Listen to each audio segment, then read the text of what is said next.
All right, hello. My name is Todd Wilson. I'm a facilitator at the Multipliers Pathway. Today we are going to be talking about gospel saturation, and I have two of my good friends, Tim Hawks and Will Plitt, here with us today. Uh, Will is the executive director of Christ Together, and there's a reason I've got these guys on. Christ Together is probably doing more work on gospel saturation than just about anybody out there today. They're in lots of different cities. Um, Tim Hawks is the retired pastor of Hill Country Bible Church. Tim is currently an activist for gospel saturation in Austin and doing a bunch of things in the Austin area. And he's a directional team leader of Christ Together. So between these two guys, we have the right guys on to talk about gospel saturation. So thanks for joining us today, guys. Thanks, Todd. Thanks, Todd. Good to be with you. Yep. And in this multipliers pathway that we're doing, gospel saturation is such a key ingredient. We are using a master tool called the Gospel Saturation Vision Scope that, it's kind of that start with the end in mind. If we wanted to build the best coffee shops in the world, we'd start with what a coffee shop looks like and do it. But what we want to do is see movements of reproducing churches. And we need to start with the vision and an end game of what does it look like for gospel saturation? So, guys, I'm going to throw you a bunch of questions here. Gospel saturation is a term that's increasingly used. 20 years ago, when I came into full-time ministry, I never heard the term. I went years with never hearing the term. Now, the last couple of years, I'm hearing it way more frequently. Why is that? Well, I think when we brought together a group of relationships back in 2012, Todd, and that they were pastors, and Tim and I were two of them in this room, and we represented about 17 cities, and these were pastors that had and we're going to talk about this, a really significant shift in our thinking, in our paradigm, in what we were, in how we were measuring success. And back then, that was about all the relationships that we could find in the U.S. that were thinking like this, that were committed to reaching a geography, taking responsibility for a county, a city, a region, a state, whatever that might be. And to your point, like 20, that was 2012, and prior to that, Todd, when you mentioned, it was crickets out there. It just people were not thinking this way because of the prevailing church model. And we have seen that over the years of just banging that drum. Those 17 cities grow to over 100 cities. And now networks and denominations, it's exponential conferences, it's getting baked into just the normal way of beginning to talk about how we measure success and how we view reaching a city. Yeah. So, Will, I love the word. It was crickets out there. 2012. You're having a hard time finding even 5 churches across the country that are really engaging gospel saturation. Crickets. I still want to press into what is it about the operating system? Why only 5 though? What was the reason that you weren't seeing more? Yeah, I think there's probably a lot of reasons. I think one that's relevant to our discussion today, specifically when we get into the level 5, it was just the level 3 driver, the operating system of level 3 was dominating the church landscape.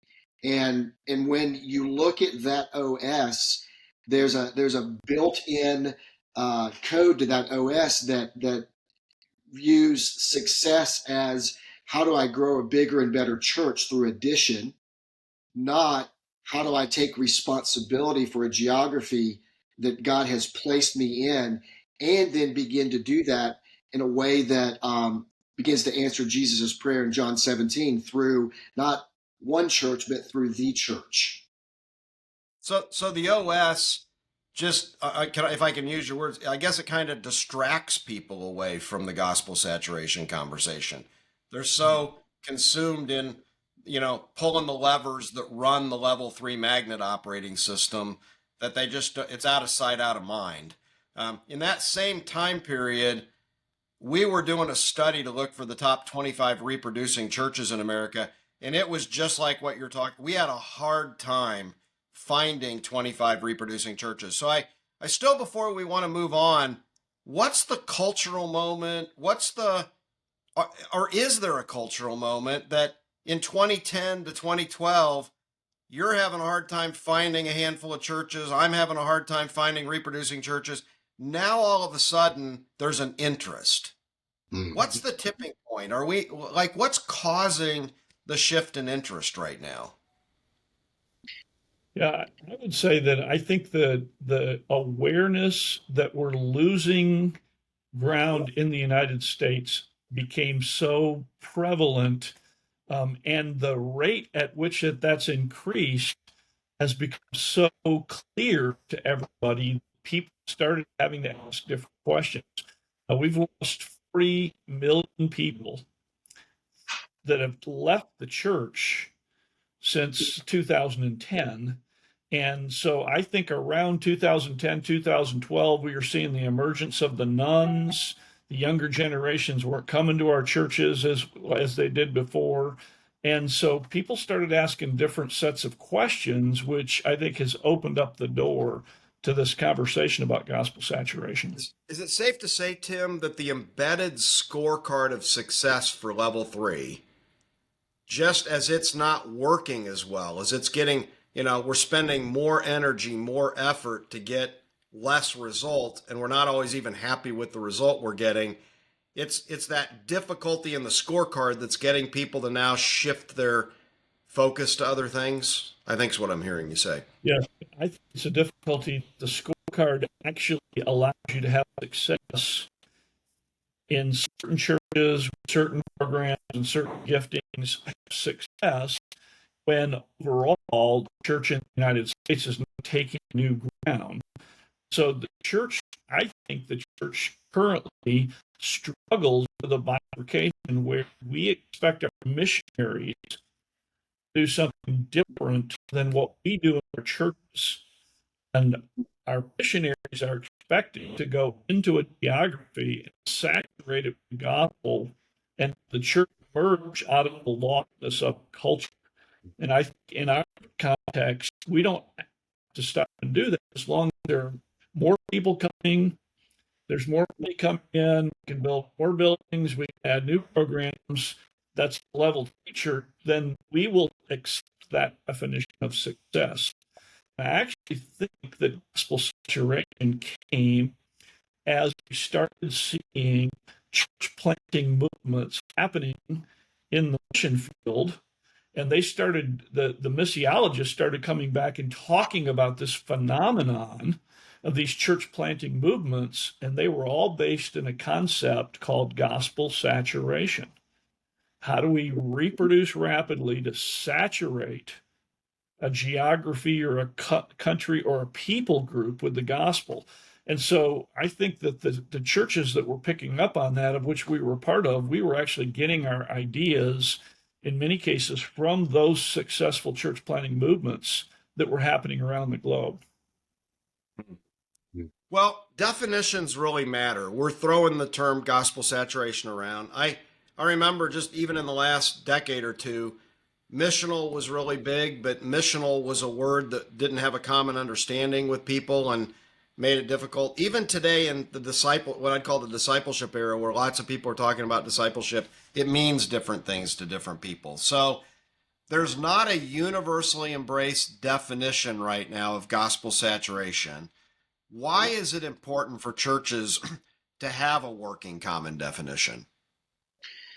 Yeah, to your point, Todd, language is so important, because language shapes culture. And so having a common definition, common language around how we define something is so important, because it gets into how do we align churches for that. And so being able to articulate in the same way, with the same understanding, the same definition is really mission critical when we look at the definition of anything, but gospel saturation in particular. So that's the reason that when Christ Together gets invited into a city and we're laying out the definition of gospel saturation, we actually give that city about 6 months to work through laying the foundation of identifying some common language to ensure that everybody is saying the same thing in the same way, so that we have a shared outcome that we are all contending for and everybody understands their part in that. Yeah, that's really good. So, Mm-hmm. how many cities, like right now, is Christ Together working in? Currently, we are in 103 cities across the U.S. And up into Canada. Yeah.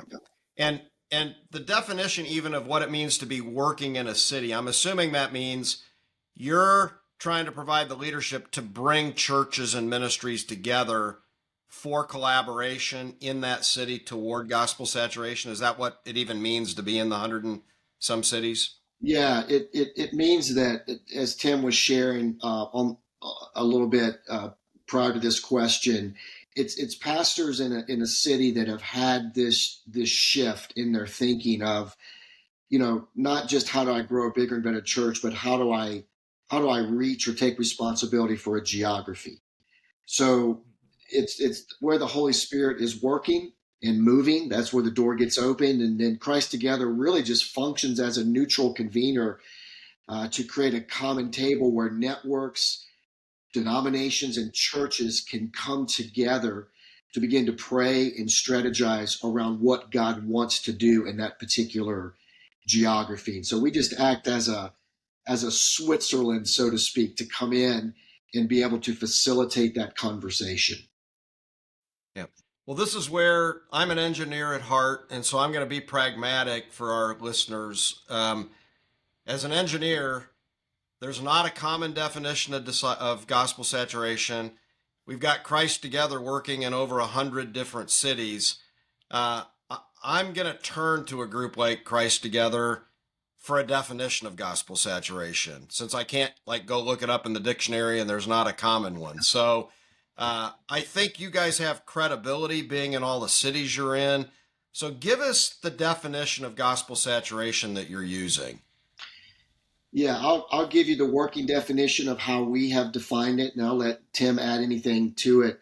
The thing I would preface is that it's theologically, biblically rooted, right? And so when you look at Revelation 5, which is a picture of what it's all going to look like in the end, of every tribe, language, people, nation, you'll see that reflected in the definition. The minor prophet Habakkuk in 2:14, for the earth will be filled with the knowledge of the glory of the Lord as the waters cover the sea. You see other places in the New Testament of Peter talking about the Father's desire that none perish and that all reach repentance. And so we really look at this not just as a new strategy that we kind of articulate in a very anthrocentric way, but it's a very theocentric definition. So the working definition is this, is that it's the church, not a church. So it's a collective of churches, the church of a city, a region, a geography, owning the lostness. Or another way to say that is to take personal responsibility for the lostness of where God has placed us. And then we quantify that by saying of an identified people in a defined place. So it's a specific geography. Who lives there? How many people live there? What are the prevailing idols of that place? And so the church owning the lostness of an identified people, a defined place, to ensure that every man, woman, and child, every person, has repeated, so it's an ongoing mission, not a one-time mission, has repeated opportunities to see, hear, and respond the gospel of proclamation and demonstration with the good news of Jesus. So that's how we define, how Christ Together has defined gospel saturation since 2012 and really before that. Tim, what would you add to that, my friend? Yeah, and I would add that is what exactly what Jesus' charge was to the church when he said, "Go make disciples of all nations." The idea is you're going to disciples of every people upon the planet, and then in Act 1:8, he says, "Jerusalem and all Judea and Samaria and to the ends of the earth." I mean, that's a geographic move, but it's also a saturation move because when he says Jerusalem, he means all the people in Jerusalem. And he says all Judea and Samaria. He's making it clear. Like we got to cover all of these people and finally to the end of the earth. So it's embedded in the very nature of the purpose of the church, reach people. And I would add just one little additional piece to the definition. I would add the piece in our lifetime because people are born, they live, and they die in a generation. And if they don't hear the gospel and they're not invited into a relationship with Jesus, they're eternally separated from God. So, city movements that simply talk in terms of over the next 50 to 100 years, we'd like to grow these churches and plant these churches and reach this geography. Even though those are good aspirational goals, there is an urgency that within every generation, if we don't reach all people in that generation, then we're not going to actually give them an opportunity to respond. And so that puts a lot of kind of color into this. That there's a passion, a vibrancy, urgency, and most of the time we're interacting with people in cities, we get one of two responses. One response is, "I got a lot going on in my church, I can't do this." The other response is, "I couldn't sleep last night. After thinking about what y'all talked to me about, I couldn't sleep last night because I'm just broken over the lostness of the people that God's placed around me, and we have got to shift our model." And we those are the two reactions we tend to get. So in some ways, Christ Together is a little bit prophetic in its ethos because we're bringing a prophetic message that we believe the church in America may have neglected. Um, So so let me, I'm going to say back what I heard you say, and I heard a couple of important priorities in there. So, in my words, I guess the definition of gospel saturation is the big C church or the collective of churches owning the lostness of a city or geography. And that means specific identified people in a specific geography to ensure that every person has repeated opportunities to see, hear, and feel the good news of Jesus in our lifetime. And if I've got that roughly right, there's at least four key things I take out of that.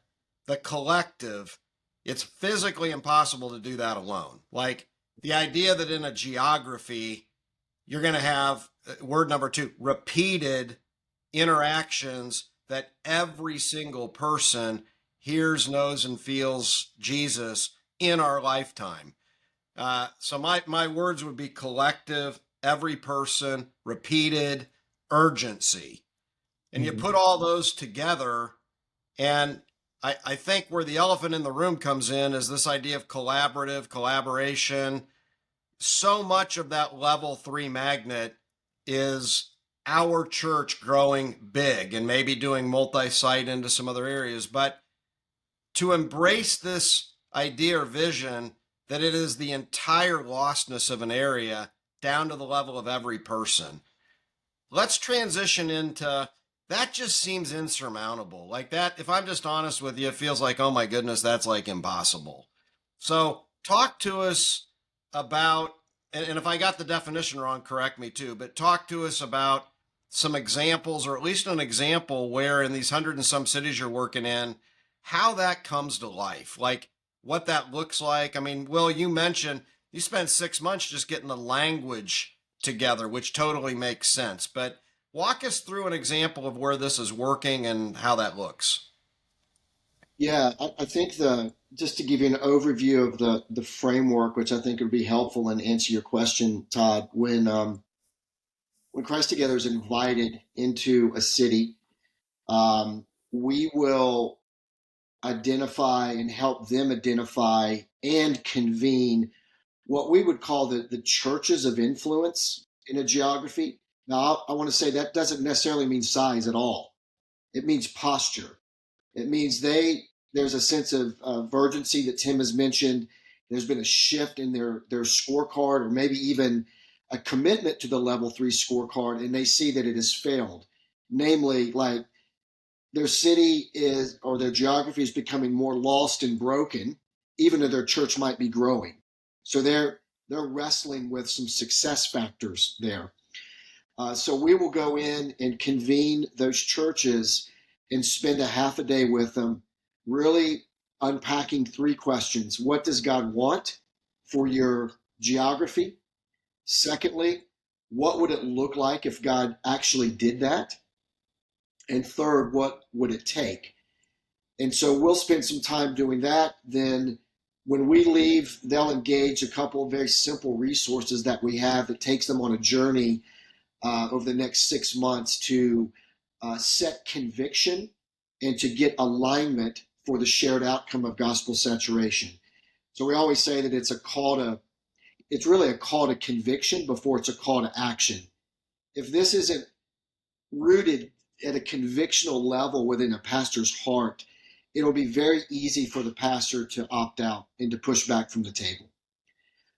So after that, then we work with that same group of churches to convene more churches and then help them develop and populate a strategic plan for their geography around 4 priorities. The mobilization of all of God's people, addressing the discipleship piece for churches, helping them set conviction and culture around these priorities is mission critical. The collaboration is a 3rd priority. No one church can do this alone. And the 4th is multiplication. We're going to have to multiply at every level, disciples, leaders, and churches. So we've got about 25 of those cities right now that are deep into that process that we are investing heavily in to help them get to the place where they're moving the vision from just something that's aspirational down to a street level execution of what does this mean for me as a pastor, for my local church, and for a collective of churches that is committed to gospel saturation. So that's just a macro overview of how we serve there. And well, that's really good. Let me, before you move on to give us an example, if I go back to your 3 questions, what does God want in our geography? What would it look like? And what would it take? When you're using the word conviction right now, that there's got to be a core conviction, can I take it a step further? It sounds to me like there's got to be a surrender. Like there's a personal surrender process and we're not talking just a few staff members. The lead pastor, that level 3 magnet in the prevailing operating system, which success is defined by my kingdom, like what I'm doing to build my church.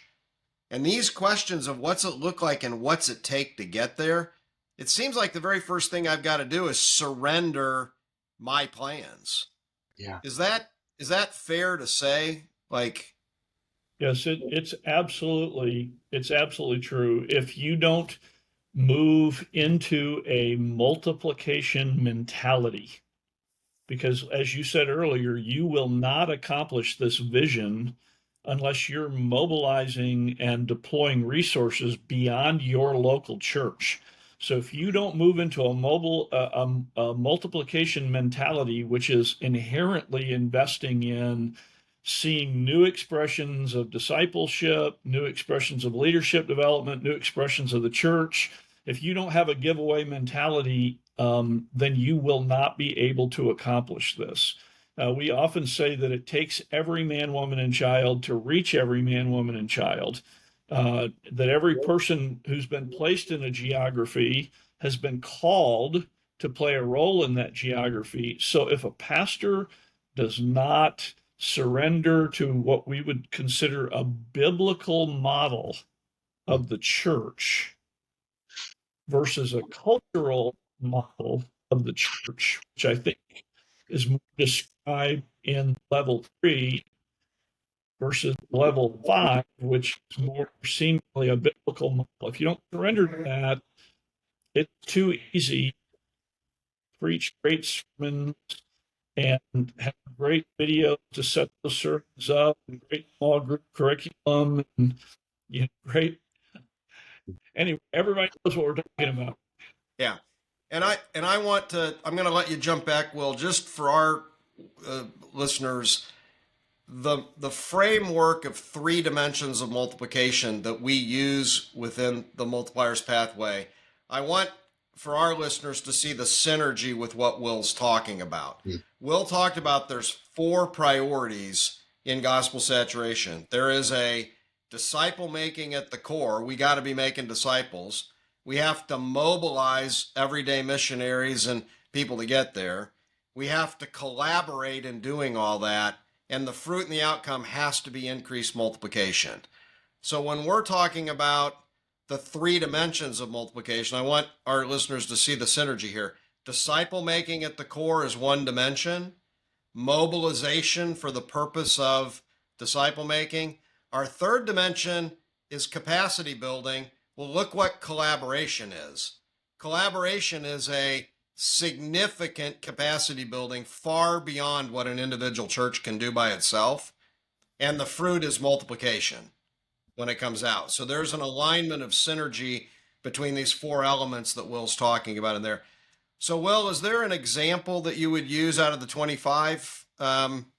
Maybe, and why don't we do this? Simultaneously, an example where it's working, but talk to us about the 2 to 3 barriers, even where it's working, what the tensions are that you can expect to face in trying to see gospel saturation happen. Yeah, just without getting into the weeds of it, I would say one of the cities that they did an academic survey. So this would be Buffalo, New York, and the collective of churches up there refers to themselves as the Church of Western New York. They've been at this, as Tim has, for a lot of years in their city. They looked at a 10-year period of what happened to the population of their region and what happened to church attendance, knowing that through the collaborative efforts, they would be able to get underneath those 2 numbers to see, did the 90-some churches that were surveyed, did we have a collective impact to actually change the narrative of lostness? And so what they discovered over a 10-year period is that the region lost a 0.5 percentage point in population. So a decreasing population. During the same 10 years, the church grew by 28%. I'll just let that sit for a second. It grew by 28%. When they got underneath those numbers, they realized that roughly 90% of that growth was harvest growth. It was through collaborative church planting that made up a big percentage of that growth. It was with existing churches that were seeing growth. And so it was a beautiful thing for us as the first city that had surveyed the results. And what we discovered was that if the tide is gospel saturation, when that tide rises in the harbor, all the ships in the harbor that were committed to that outcome rose together. There's a lot underneath all that we don't have time to share, but that's just at a very high level how one city saw the narrative change. And then they moved during that 10 years, Todd, from, I believe it was number 7 on Barna's most post-Christian city, and they dropped to number 13. So there was an incremental, it shifted the narrative there for that 10 years. So that's an example. I would say top 3 barriers. I think if you're committed to level 3, these three barriers won't be barriers for the level 3 pastor, but these three barriers do become a barrier for seeing a collective vision of gospel saturation happen. The first one we would say is the first barrier is you have the wrong OS, and we've already touched on that. Churches that sit on a collecting OS or a level 3 OS, and by addition, kind of the prevailing church model, that model is largely fueled by self-preservation. And that is a killer when it comes to collaborating. So it means you're going to protect your assets. It means you view other churches as competitors. It means that you continually build scale organization to accommodate more programs, more ministries. That would be one. The second is, I would say, a barrier is you have the wrong vision, that the vision for your church might be too small. It's the question that Tim referred to this earlier, of a missiologist that had done a lot of work globally, who asked a number of us in the early years this question: has God called you to plant a church, or has he called you to reach a geography?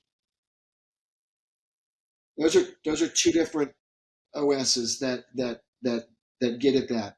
The third barrier, I would say, is we have the wrong scorecard. And the way we kind of talk about that is, can we say we're winning if my church grows, yet my city or geography becomes more profoundly lost and broken this year over last year? So those would be three, I would say, common barriers that we identify. Will, those are really good. I'd like both of you, I'm going to show a picture here. In the level 5 framework that our group is very familiar with, level 1, subtracting, 2, plateauing, 3, adding, 4, reproducing, and 5, multiplying.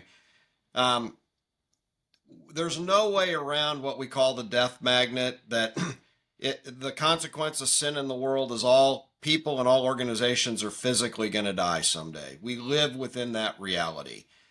Jesus designed the church, if we're fully cooperating with him, for this movement magnet to be in place, that we would see the very kinds of things you're trying to see at Christ Together, with disciple making and mobilization and collaboration. Those things are built in.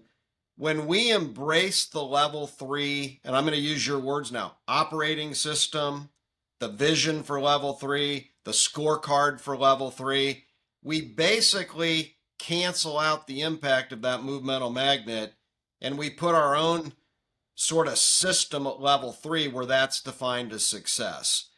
And what I hear you saying is that system, that operating system defined there on the left by the level 3 magnet, the vision for growing a large sustaining church, as hard as this is for us to think about, I can be a church of 20,000, and that's a small vision compared to gospel saturation of taking ownership the way you guys are talking about it in geography.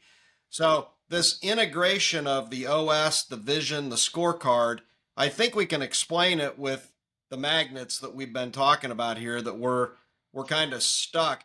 That makes this very ornery. If we go back to this idea of conviction and surrender, it's got to start with the senior leadership saying, we've got to work to restore the impact of that level 5 magnet and overcome what's happening with the level 3. Is that a fair assessment? Mm-hmm. Yeah, absolutely. Absolutely. It is. Okay. What I'd like to do, guys, is we've used a lot of different words. We've used vision, we've used mission, we've used language and definitions. We've used a lot of different terms. So what is gospel saturation? Is it a vision? Is it a mission? Is it a value? Is it a culture? What exactly, if we're trying to get our bearing back on the compass here, what is it? Tim, you want to weigh in on this one? Well, it definitely is a vision. It definitely begins with what you see as your goal and responsibility. So if you can get your mind around Revelation 5, you look at the multitudes of different peoples in the presence of Jesus and recognize that Jesus said, pray that your kingdom come, your will be done on earth as it is in heaven. So those people get there because of what took place on earth. Then you start thinking in terms of, now, how does that affect everything that I'm doing? And so moving from the vision into the application of the vision, as you start moving your culture and so forth, you are adopting multiplication principles and behaviors, because that is the only way this moves forward, with a heavy dose of collaboration, because we need everybody to be on mission together to reach the geography and expand beyond that geography to other geographies.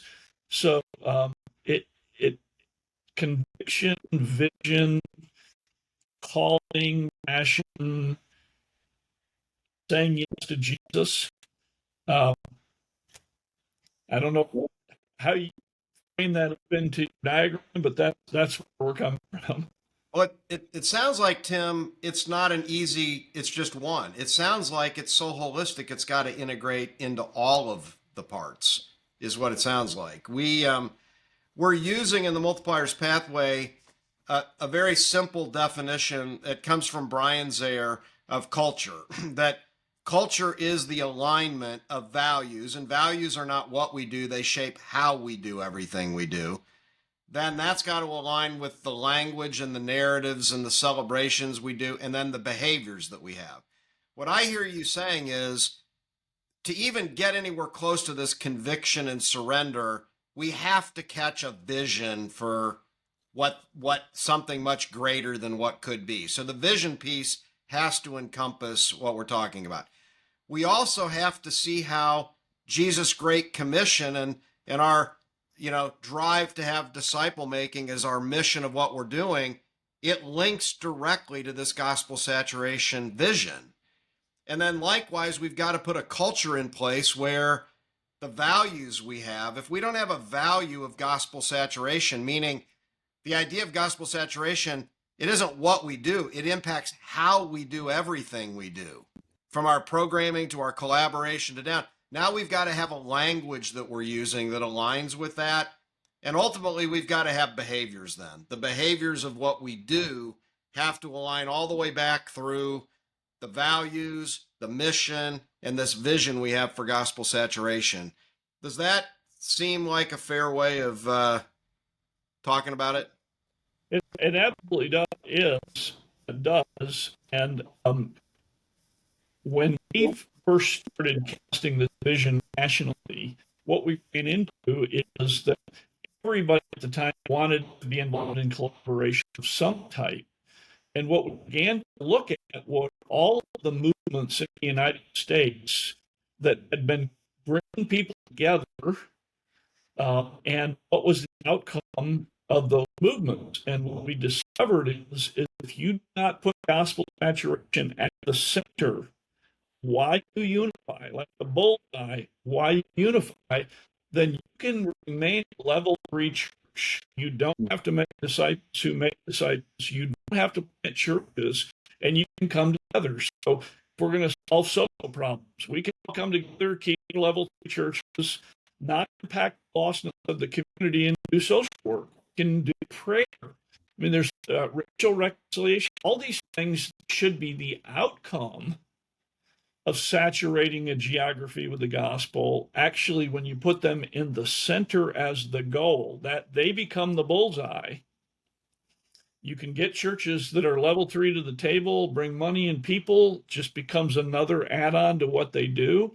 But we don't move the needle of multiplication, which is necessary, unless the bullseye is gospel saturation.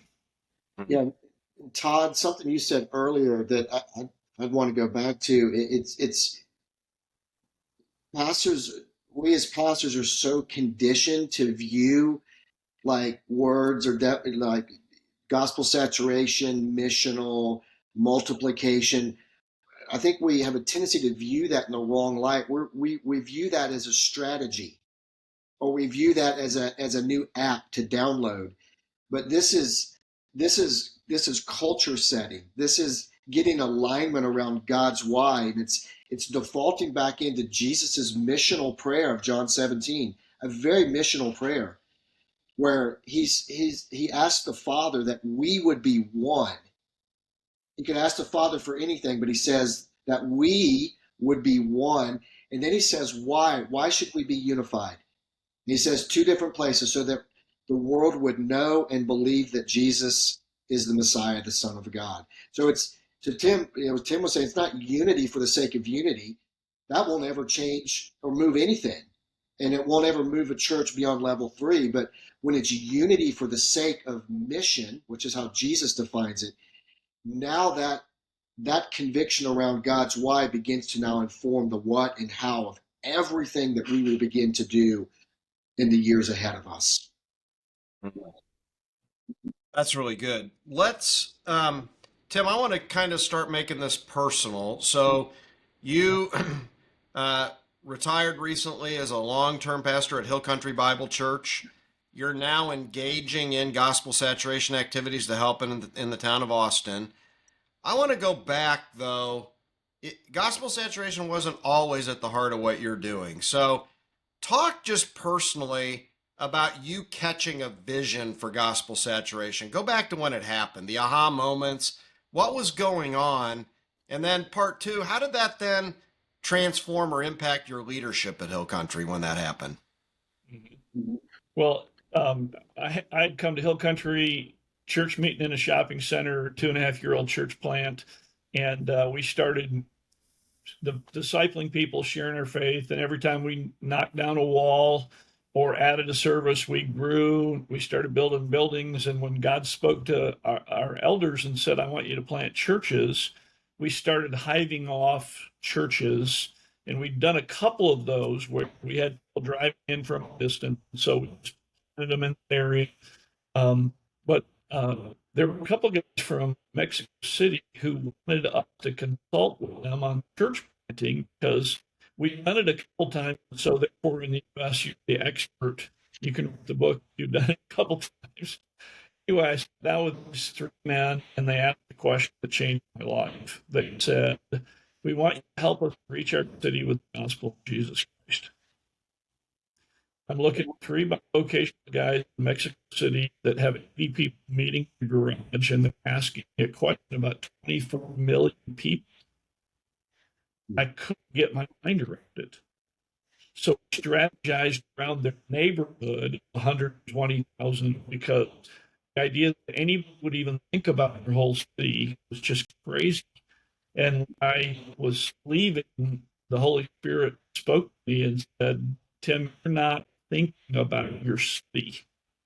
You're only thinking about your church, what your church is doing. And I was right. I came home and said to our elder, we need to pray. And so we spent a month praying and prayed, Lord Jesus, if you were standing in an elder meeting and you were telling us what you want us to do, Country Bible Church, what you want us to do, what would you say? And after a month, the Holy Spirit said, duh, Jesus already told you. It's Acts 1:8. That was the first time that I realized that the geographical focus of Acts 1:8 wasn't simply a literary tool Luke used to frame the book of Acts. People were standing there who heard him say that, took it to heart, and they went after Jerusalem. Look at the numbers of converts in the first 4 chapters of the book of Acts. Up to 5,000 men are part of this. You have the women and children, and that could be 20% of the population of Jerusalem at that time in about 6 to 18 months of the resurrection. But they went after it. And so, with that in mind, we started asking the question, well, how would we reach our Jerusalem, which was the area around the church, our Judea, which would be all greater Austin, our Samaria would be crossing ethnic, socioeconomic boundaries, to reach people in the city that were not like us. And then we were already doing global missions to the ends of the earth. And that really began to increase our passion for planting. We stopped hiving churches off and we started planting missional churches where we would train a group of people with a church planter, send them to a specific area in the city, and have them go after that part of the city. So far, we've planted 42 churches since that time in Greater Austin, just trying to multiply those church planting efforts. And then I ran into a couple of guys who asked me the question, well, what about the other churches in Austin? I said, yeah, they need to get busy. And they said, well, what are you doing to unify the efforts of the churches in Austin? And that's where God started using John 17 to really challenge me that if we wanted to see Jesus exalted within the city, we needed to work together around the gospel. And so we started the Christ Together group with 10 pastors. And from there, it's expanded.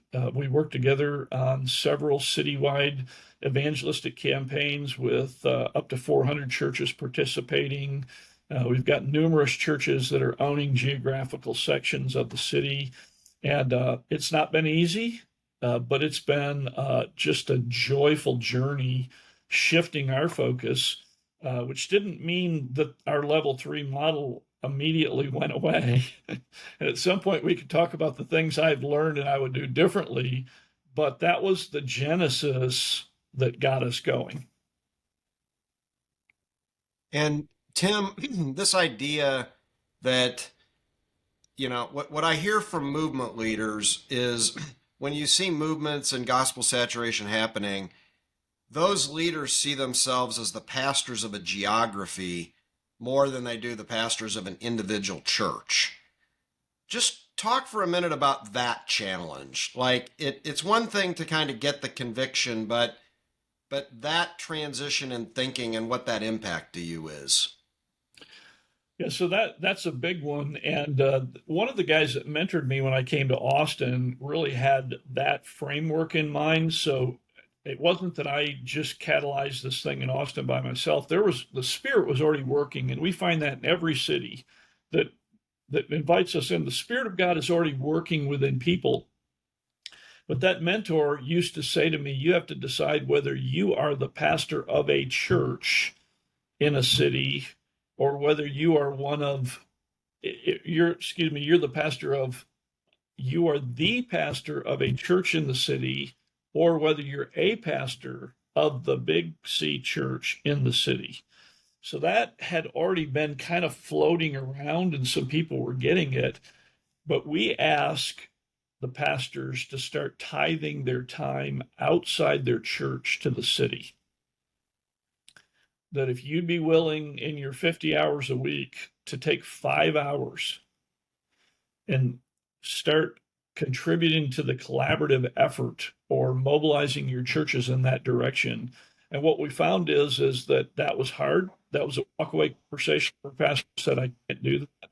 But the ones that made the commitment began to shift their focus from simply running level church to beginning to start leaning in reproduction with a goal to get multiplication. Hmm. How do you guys address for churches that engage in church planting? Let's say they put active church planting plans in place. I'm going to say on one end of the spectrum is a burden for the city and our church planting activity. Your 42 churches could all be in Austin, and then you have other churches that are planting all over the place. Is it an and, is it an or? How do we, if you want to jump into church planting aggressively and you want to be involved in gospel saturation, can you have both, or do you have to commit yourself just to planting churches in one geography? I think that if you get this concept and you really own it, you'll do both. It's not an either or, it's a both and. What we discovered was that before we started talking about really owning the whole city of Austin and its region, that most of the churches that were planting outside of the city. And the reason why they were doing that is, I mean, the pastors would tell me, why would we plant churches to compete with ourselves in our own city? I said, well, why would you plant churches that would compete with other churches in other cities? So it kind of frames up your motivation. Are you planting churches to see God's movement in the world, or do you see this in a competitive, we don't want to lose people here to our own church plants? So there is some insulation that can take place by planting outside of your city that kind of protects what's here in yours. But it's not an either or; it's a both and. I think we need to be raising up people that feel called to other places, and we're helping a church plant in your backyard right now, Todd, with a guy who wanted to come back home and plant a church.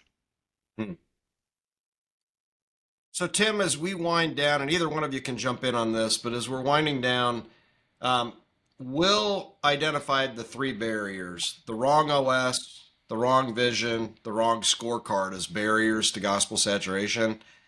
And we could do a whole nother recording session on just unpacking those three. But I want you to just give your ending thoughts here on, as someone who lived through all those three, who tried to overcome those three things, give the words of encouragement to, for the people who are listening to this that are feeling like, yes, I've got that scorecard. Yes, I'm in the level 3. Yes, I'm got a vision for growing a big church, maybe more than gospel saturation, but I have a heart for the gospel saturation. So somebody caught in that, what do you say to them? Yep, I would say that just as no one is beyond the reach of the gospel, it's never too late for pastors to dream and reimagine what could be as they move toward